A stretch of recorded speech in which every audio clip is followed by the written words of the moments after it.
আসসালামু আলাইকুম। আশা করি সবাই ভালো আছেন। আমার বাচ্চা দুটো ভালো আছে। সবার আজকে মন খুব খুশি, তারা এখন বাইরে যাবে ঘুরতে। আমরা এখন যাচ্ছি বসুন্ধরা সিটিতে। আম্মু, আমরা কোথায় যাচ্ছি? বসুন্ধরা সিটিতে। বসুন্ধরা সিটিতে? তাই তুমি ওখানে গিয়ে কি করবে? খেলা করবো। কি খেলা করবে? তখন টগি ওয়ার্ল্ডে? ও, তুমি টগি ওয়ার্ল্ডে যাবে? না, বাট আমরা টগি ওয়ার্ল্ডে যাচ্ছি না, আমরা যাচ্ছি একটা কাজে। আমার মোবাইলটা একটু প্রবলেম হয়েছে, তো মোবাইল সার্ভিস সেন্টারে যাব। সেখানে মোবাইল সার্ভিস সেন্টারে গিয়ে দেখব আমার মোবাইলটা ঠিক করা যায় কি না। আর সাথে আমার বাচ্চাগুলো একটু ঘুরবে। ও বারবারই বলছিল যে আমার শরীরটা ভালো লাগছে না, আমি বাইরে যাব বাইরে যাব, তাই ওদেরকে নিয়ে যাচ্ছি। সে আমাকে রেডি হইতে দেখে ফেলছে। যাই হোক, এখন আর পালানোর কোনো প্রকার সুযোগ নাই। সে এখন আর আমার পিছু ছাড়বে না। সে ভাবছে যে তাকে রেখেই আমি চলে যাব প্রতিদিনের মতো, বাট আজকে তো তাকে রেখে যাব না, সেটা তো সে জানে না। সে ভাবছে যে বাবা মনে প্রতিদিনের মতো আমাকে রেখে চলে যাবে একটু আদর করে। তার জন্য সে খুব আহ্লাদ করছিল আমার কোলে আসার জন্য। তো যাই হোক, ফাইনালি আমরা সবাই রেডি। এখন আমরা নিচে যাব, বাইকটাকে একটু পরিষ্কার করব, করে দেন আমরা রওনা দিব বসুন্ধরা সিটি কমপ্লেক্সের উদ্দেশ্যে। সবাই দোয়া করবেন যেন আমরা সুস্থ সবলভাবে ঘর থেকে বের হচ্ছে এবং সুস্থ সবলভাবে যেন ঘরে ফিরে আসতে পারি বাচ্চাদেরকে নিয়ে। আর যেহেতু আমি বাইক নিয়ে যাচ্ছি, সচরাচর ওদেরকে নিয়ে বাইকে দূরে কোথাও যাওয়া হয় না। মানে ঢাকা সিটির মধ্যেও ঘোরা হয় না, শুধু আমার নিজ এলাকায় আমি ওদেরকে নিয়ে একটু মাঝে মধ্যে ঘুরি, কিন্তু মেইন রোডে ওদেরকে আমি নিয়ে যাই না। যাই হোক, আজকে নিয়ে যাচ্ছি। কিন্তু সবাই দোয়া করবেন যেন আমরা সুস্থ সবলভাবে আবার ঘরে ফিরে আসতে পারি। বাসা থেকে যখন ওরা বের হয় তখন ওদের চঞ্চলতাটা দেখে আমার খুবই ভালো লাগে।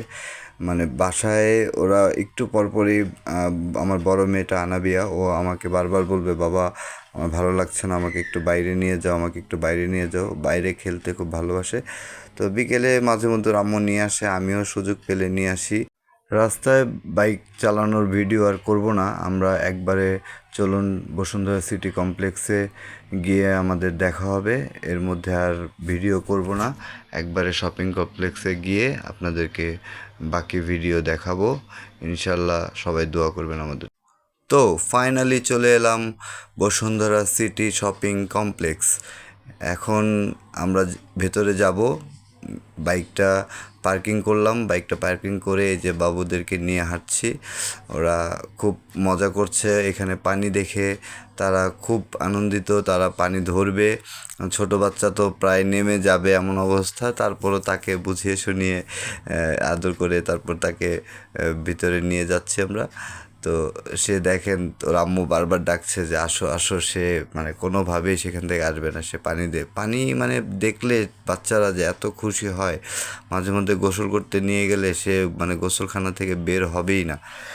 তো যাই হোক, অনেক বুঝে পারলাম না, তাকে কোলে নিল ওর আম্মু। আর এই যে আমার মেয়ে সামনে হাঁটছে। এখন আমরা বসুন্ধরা শপিং কমপ্লেক্সের ভিতরে ঢুকবো। দেন ঢুকে আমার ছোট ভাই সেখানে জব করে। দেন ফার্স্টে ওর শোরুমে যাব, ওর সাথে দেখা করব। দেখা করে তারপর আমরা সার্ভিস সেন্টারে যাব। তারপর দেখি সার্ভিস সেন্টার থেকে আমাদেরকে কি রেজাল্ট দেয়। একদিন পর আসলাম বসুন্ধরা সিটি কমপ্লেক্সে। তো যাই, ভেতরে যাই, এন্ট্রি নেই। তো ইচ্ছে আছে বাবুকে নিয়ে একদিন টগি ওয়ার্ল্ডে আসবো। ও বারবারই বলে যে বাবা আমি টগি ওয়ার্ল্ডে যাব, টগি ওয়ার্ল্ডে যাব। মানে যতক্ষণ বসুন্ধরা সিটি কমপ্লেক্সে ছিলাম, মানে সে বারবারই একটু পর পর আমার কাছে এসে বলছে যে বাবা আমি টগি ওয়ার্ল্ডে যাব, আমি টগি ওয়ার্ল্ডে যাব। বাট টগি ওয়ার্ল্ডে যাওয়ার জন্য সময়ের প্রয়োজন, আর অনেক বাজেটেরও প্রয়োজন। তাই আমরা এখন টগি ওয়ার্ল্ডে যাব না, আমরা একটা সুযোগ সময় করেই আসব। তো বাচ্চাদের বায়না বুঝেনি তো, তো যতটুকু বুঝিয়ে শুনিয়ে রাখা যায়। তো সে মানে শপিং কমপ্লেক্সের ভিতরে ঢুকে সে খুব অবাক যে এত বড় গ্রাউন্ড। সে দেখে খুব মজা পাচ্ছে, সে পুরাও মানে ফ্লোরের মধ্যে দৌড়াচ্ছে, মজা করছে, খেলছে। তো যে ফাইনালি চলে আসলাম আমার ছোট ভাইয়ের শোরুমে, যে আমব্রেলাতে আমার ছোট ভাই জব করে। তো ও এই যে চাচুকে দেখে খুব খুশি। তো চাচুর সাথে চাচুর শোরুমে যাচ্ছে। ছোট জন চাচুকে হঠাৎ অনেক দিন পর দেখলো, তাই চিনতে পারছে না। তো সার্ভিস সেন্টারে এলাম, সার্ভিস সেন্টারে এসে তেমন কোনো লাভ হলো না। তো আমার C53 রিয়েলমি C53 মোবাইলটা নিয়ে এসেছিলাম এখানে, যে আমার মোবাইলের ঠিকমতো চার্জ থাকছিল না এবং ভলিউম খুবই কম। তো তারা বলল যে এটা ইউজারের সমস্যা, এক এক ইউজার এক একভাবে ইউজ করে, হয়তো বা আমি ভালো ইউজার না। আবার কখনো ভালো ইউজার হতে পারলেই রিয়েলমি মোবাইল কিনবো, নয়তো আর কিনবো না। যাই হোক, ভিডিওটা এই পর্যন্তই। যদি ভিডিওটা ভালো লেগে থাকে একটা লাইক দিয়ে আমাদের পাশে থাকবেন। আল্লাহ হাফেজ।